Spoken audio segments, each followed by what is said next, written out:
Are you interested in becoming a better tarot reader? Stay tuned for a 5-card spread that will give you a lot of insight about what you can do to boost your tarot reading skills. I'll share how to use the spread and what I learned about my own tarot journey. Hi everybody, I'm Sue Allen Clayton. Welcome to my channel where we're learning how to read tarot one card at a time. In today's video, we're using a 5-card spread to look at how to become a better tarot reader. I will be using the Radiant Rider-Waite Tarot, and there is a link below. I've been thinking a lot about where to go next in tarot. As most of you know, I started this channel as a vehicle to learn tarot, and because I learn better when I teach, to create content that would help you learn along with me. Now I've made more than 80 videos and have covered each card in depth. So what's next? You guys gave me some great suggestions, which I have made note of, but I was contemplating this over the weekend and realized that I needed to pull some cards to answer that question. And since you're watching these videos, I'm guessing that you're wanting to be a better tarot reader too. So here we go. We'll be answering the question, how do I become a better tarot reader? Using a 5-card spread that is called the Mastery Journey Spread. Here's what each of the 5 cards represents. Card number 1 is the Foundation. This card represents the foundational knowledge or skills that you already possess for reading tarot. Card number 2 represents growth opportunities.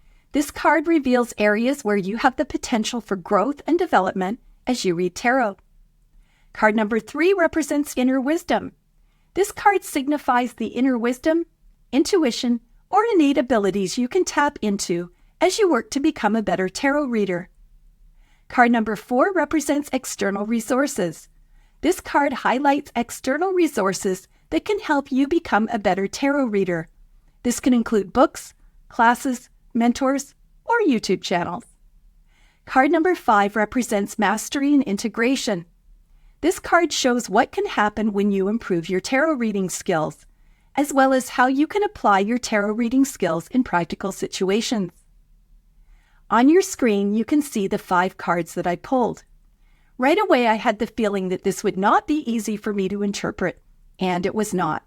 However, as always happens in tarot readings, my efforts paid off and it gave me a great deal of insight into what to do next.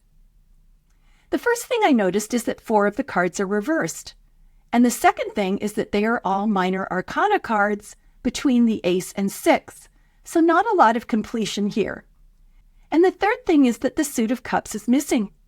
Cups are all about emotions, so it seems like I've already got those skills. Card number 1 represents the foundational knowledge or skills you already possess related to the subject. I pulled the 4 of Swords reversed. So this is a cheery card. We have someone with their back glued to a table who looks like they are ready to get skewered through 3 chakras, the third eye, the throat, and the heart. However, it is meant to be positive in the sense that it is pointing out the skills that I already have. I think that the swords are literally pointing out that I have a lot of ability relating to these chakras. If you're not familiar with chakras, I'm going to describe them briefly, and you can see an image on the screen. Chakras are 7 energy centers in the body, and each one is associated with specific physical, emotional, and spiritual characteristics. First is the root chakra, which is located at the base of the spine. When this chakra is balanced, we feel grounded, safe, and secure in our world. Second is the sacral chakra, which is just below your belly button. When this chakra is balanced, we are able to experience pleasure, intimacy, and healthy sexual relationships. Third is the solar plexus chakra, which is located just below your breastbone. When this chakra is balanced, we have a good sense of self-esteem and our own personal power. Fourth is the heart chakra, which is located in the center of your chest. When this chakra is balanced, we are able to give and receive love. It is about empathy, kindness, and compassion. The heart chakra is often associated with spiritual growth and indicates that we are on a journey of self-discovery. So I think this fits for me. I am an empathic, kind, and compassionate person, and my entire life has been a journey of self-discovery. For instance, when I was in high school back in the 1970s, I did an English project comparing and contrasting several self-improvement books. Fifth is the throat chakra, which is located at your throat. When this chakra is balanced, you are able to express yourself clearly and honestly without worrying about what people think of you. The throat chakra is associated with creative expression and also using language to bring our thoughts into reality. Once again, this fits for me. I have always been creative and good at expressing myself, which led to a long career as a writer. I do struggle with what people think of me, especially now that I'm doing tarot, and it is considered pretty weird in some realms. But overall, I feel like I have a good foundation in expressing myself when I choose to. 6 is the third eye chakra, which is located between your eyebrows. This is the center of our intuition, imagination, connection with spirit, and psychic abilities. When this chakra is balanced, we feel in touch with our inner wisdom and a deep connection to our inner self. Once again, this fits for me. I know that I am very intuitive and I've worked hard to develop my connection with spirit, so I have a good foundation in this. And finally is the number 7, which is the crown chakra. It is located at the top of the head and is your connection to spirit. When this chakra is balanced, we feel deeply connected to the universe and our highest purpose on the planet. In summary, the reversed 4 of Swords is pointing out that I have a good foundation in the area of the heart, throat, and third eye chakras. I am loving, intuitive, and a good communicator. I have a lot of self-awareness and a good connection with spirit. Card number 2 is about growth opportunities. This card reveals areas where you have the potential for growth and development in your learning journey. I pulled the 6 of Pentacles reversed. I think that this card is telling me that I am ready to start charging for readings. In the upright position, the 6 of Pentacles is basically the charity card, where the nobleman is giving money to one of the men who is less fortunate. The nobleman is holding scales, so he is likely keeping track of the money, so it may represent a loan or he may just want some other kind of payback. Coins is about how we earn our living, and the message is that I will be a better tarot reader if I charge for my reading. This is actually a really scary step for me. It's much easier to do things for free because there isn't as high of expectation because when you're not getting paid, you are a hobbyist and not a professional. Nevertheless, I agree with this advice.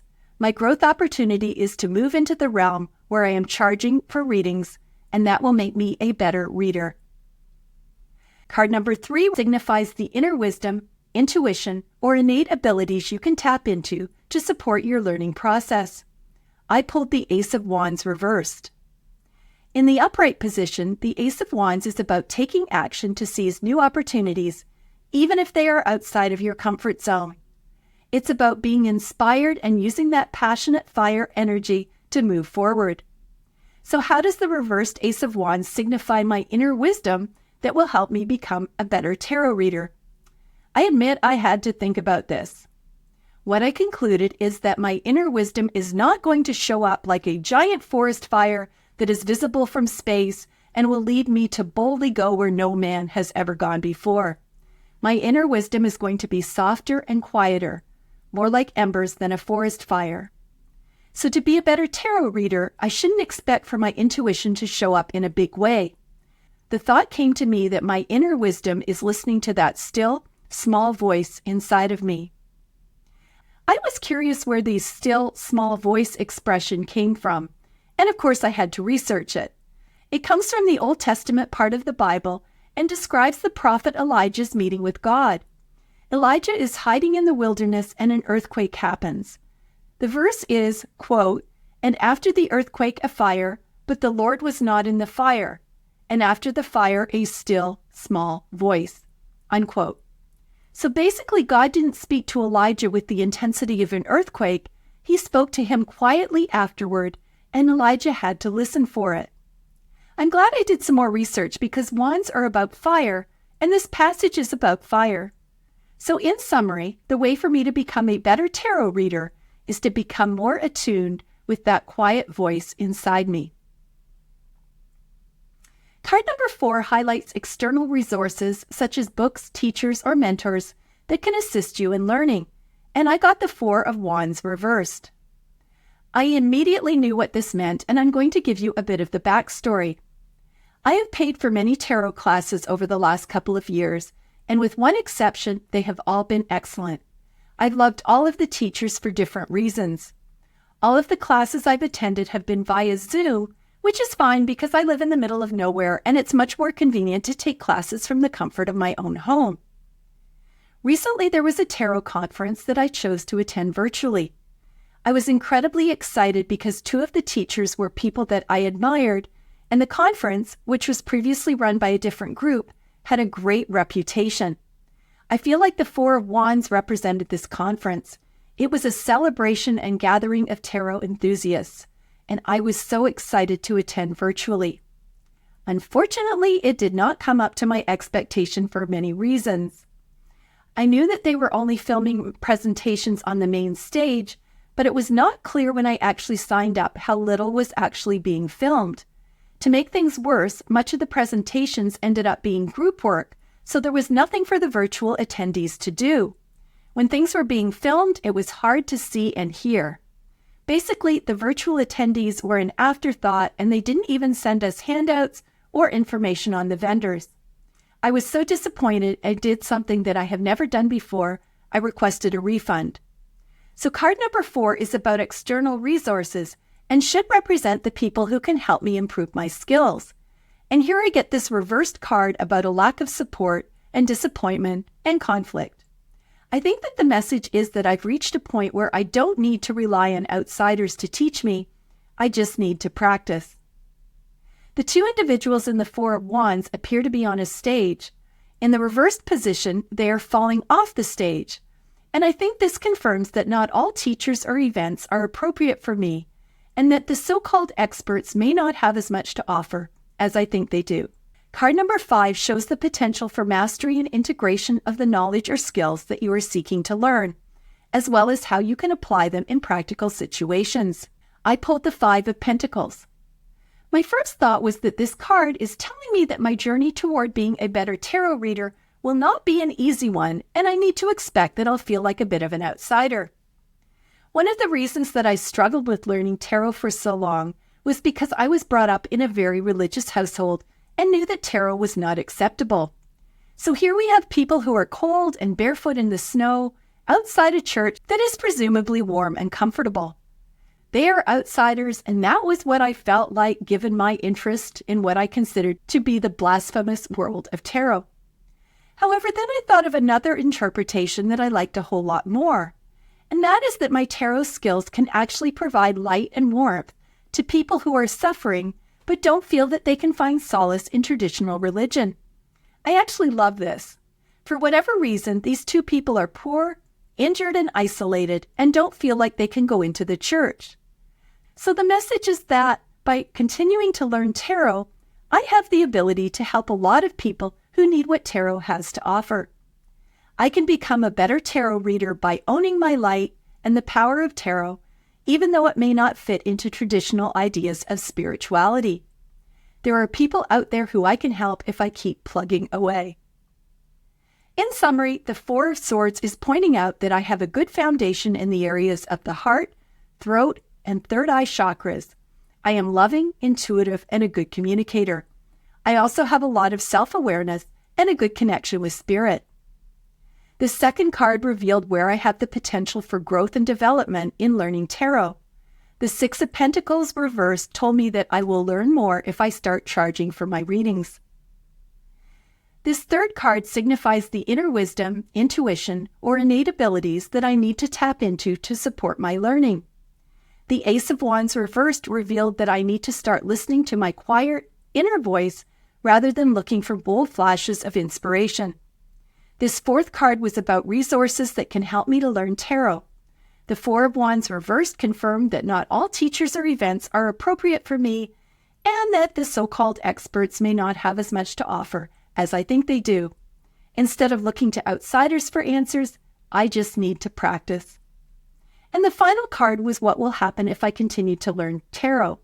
And this message from the Five of Pentacles is that I have the ability to help a lot of people who need what tarot has to offer. I can become a better tarot reader by owning my light and the power of tarot, even though it might not fit into traditional ideas of spirituality. There are people out there that I can really help if I keep plugging away. I hope that this video gave you some ideas that you can apply to becoming a better tarot reader or any other skill that you'd like to master. Please leave a comment if you'd like to share what you learned. And if you're not already a subscriber, I'd love to have you subscribe to this channel so you don't miss anything. I'll see you next time.